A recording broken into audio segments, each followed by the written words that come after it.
Welcome back to our YouTube channel, Knowledge Sharing. I am Abid Amanbar, founder and CEO of Blue Apple Trainer and a business coach. हमारा आज का topic है सबसे बड़ा रोग क्या कहेंगे लोग। The biggest disease is thinking for others, कि दूसरे क्या कहेंगे। ख़ास तौर से जो मिडिल क्लास के अंदर ट्रैप हुए हुए लोग हैं वो ख़ास तौर पे इसके हर काम के लिए सोचते हैं कि क्या करेंगे। वो फाइनेंशियली वो प्रॉब्लम के अंदर होते हैं लेकिन अपने ख़र्चों को कंट्रोल नहीं करते कि लोग क्या कहेंगे। मैं अगर गवर्नमेंट स्कूल में बच्चे को पढ़ाऊंगा तो लोग क्या कहें।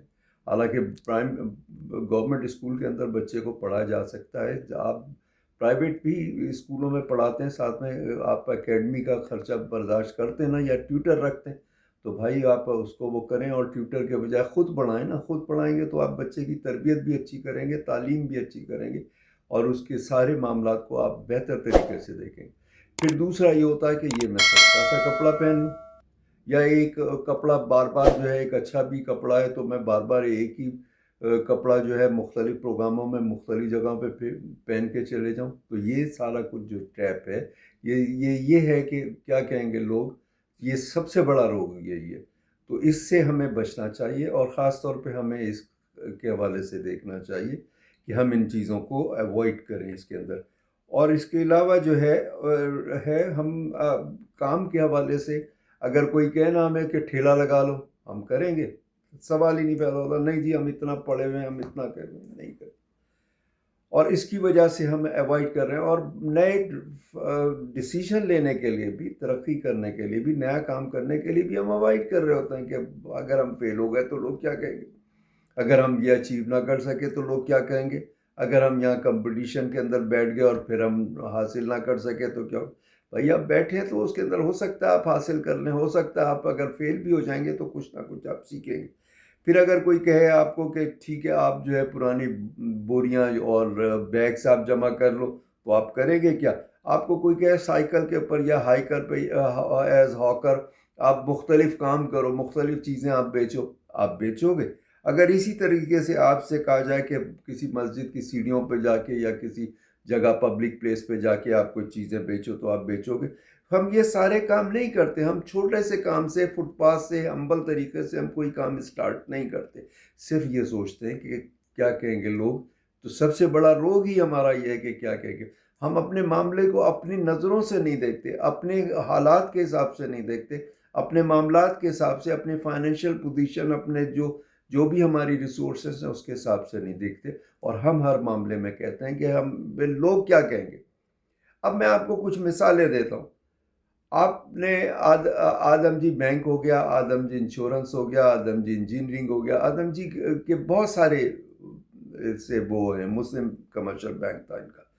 तो सेठ आदम जी जो करते थे, इनिशियली क्या करते थे, वो सीमेंट की खाली बोरियां खरीदते थे और बेचते थे।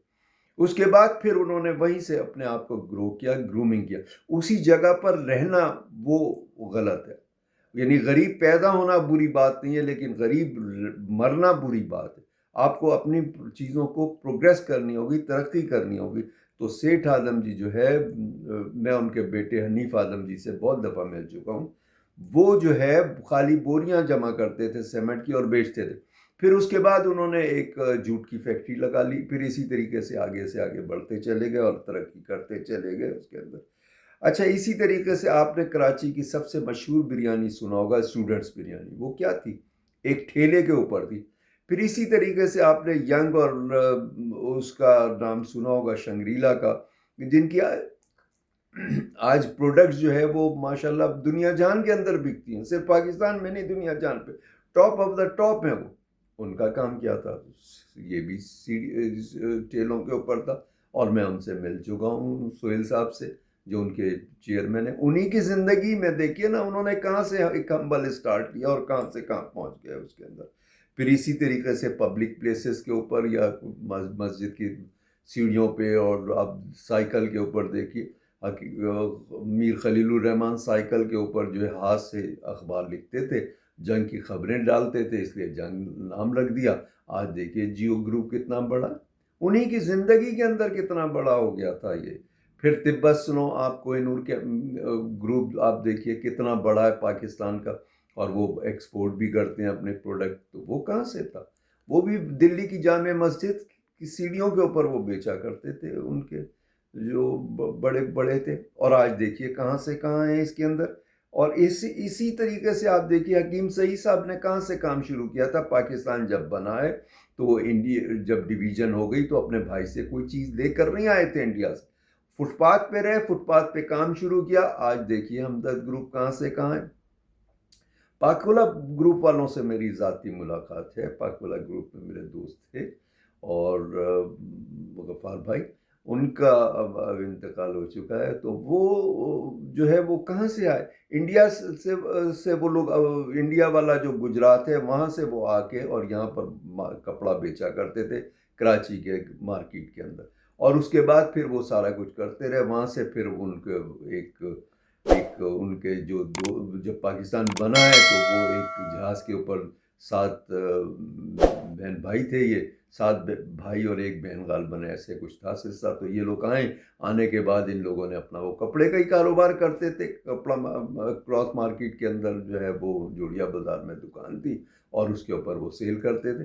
وہاں سے وہ کیا ہوا کہ ان کے بھائیوں میں سے ایک کا دوست جو ہے وہ ایک کولڈ ڈرنک کا، سافٹ ڈرنک کا پلانٹ باہر سے لے کر آیا، اور آ کے اس نے کہا کہ بھئی مجھے پیسے ادھار چاہیے۔ تو بھائیوں نے طے کیا کہ نہیں، ہم ادھار نہیں دیں گے، پارٹنرشپ کر لیں۔ پارٹنرشپ کرنے کے بعد جب وہ چلا ہے، کام شروع ہو گیا ہے، تو وہ بکتی نہیں تھی۔ 5 آنے کی پاکولا ہوتی تھی اس زمانے کے اندر، پاکستان بننے کے بعد کی بات ہے، اور کئی سال بعد کی بات ہے، نہیں بکتی تھی۔ اس کے بعد پھر انہوں نے جو ہے وہ کہا کہ بھئی یہ تم اپنا پلانٹ واپس لے لو اور ہمارے پیسے جو ہیں ہمیں واپس دے دو۔ اس نے کہا میرے پاس پیسے ہوتے تو میں آپ لوگوں سے لیتا کیوں؟ تو اس کے بعد پھر انہوں نے کہا کہ ٹھیک ہے، تم ایسا کرو کہ اپنے پیسے لے لو اور الگ ہو جاؤ۔ اس کے بعد یہ بھائی خود جو اونرز ہیں وہ خود پاکولا بیچتے رہے، کوئی نہیں خریدتا تھا۔ اس کے بعد ایک سیزن ایسا آیا کہ جس کی کوئی امتحان نہیں، بہت اچھا مال بکا۔ آج ان کے پاس 100 سے زیادہ فیکٹریاں، اس کے بعد پھر انہوں نے کپڑے کی کارخانہ بنا، 100 سے زیادہ اس کے اندر وہ گروپ کی فیکٹریاں ہیں، گل احمد ہو گیا، الکرم ہو گیا، بے تحاشا ان کی فیکٹریاں۔ یہ سارا کچھ کہاں سے ہوا؟ یہ ایک ہمبل اسٹارٹ سے ہوا نا، ہمبل اسٹارٹ سے ہوا۔ ہم کیا ہے کہ اپنے کپڑوں کے اوپر ہم جو ہے بہت زیادہ پیسے خرچ کرتے ہیں، جوتوں پہ، کپڑوں پہ، بیگز کے اوپر، اور ہم کہتے ہیں نہیں، ہمیں جو ہے نا ڈیزائنر کے وہ ہونے چاہیے، بڑے ٹاپ کے ڈیزائنر کے ہونے چاہیے، ورنہ لوگ کیا کہیں گے۔ تو ہم کیا کرتے ہیں؟ میں نے بڑے بڑے انڈسٹریلسٹ کے ساتھ وقت گزارا ہے، اور ان سے میری ملاقات رہی ہے۔ سیٹھ احمد داؤد، ان سے میری ملاقات رہی، سادے سے لباس میں ہوتے تھے۔ اسی طریقے سے جو ہے قاسم دادا، قاسم گروپ کے جو چیئرمین تھے، وہ سادے لباس کے اندر سفاری پہنے رہتے تھے۔ سیٹھ حنیف اعظم جی سادہ کپڑوں میں رہتے تھے۔ حکیم سعید صاحب سے میری بہت دفعہ ملاقات ہوئی، سادہ لباس میں رہتے تھے۔ میں درجنوں، ایس ایم منیر صاحب تھے، درجنوں لوگوں سے میں واقف ہوں، کیونکہ میں انڈسٹریز کے اندر بہت سال گزارے ہیں، اور ابھی بھی میرا ایکشن انڈسٹریز کے ساتھ ہے۔ تو آپ یہ دیکھیے کہ آپ اپنے ویو پوائنٹ سے سوچئے، آپ پڑھنے کے لیے، تعلیم کے لیے، آپ اپنے اخراجات کے لیے آپ اپنے حساب سے دیکھیے، کیونکہ اگر آپ کے پرابلم آئیں گے تو کوئی دوسرا آپ کو سپورٹ نہیں کرے گا۔ تو اس سب سے بڑے روگ کیا کہیں گے لوگ سے آپ اپنے آپ کو بچائیے اور اپنی زندگی کو پرسکون گزاریے۔ تو آج کے لیے اتنا ہی، پھر انشاءاللہ نیکسٹ ولاگ پہ ملاقات ہوتی ہے۔ ٹل دین اللہ حافظ۔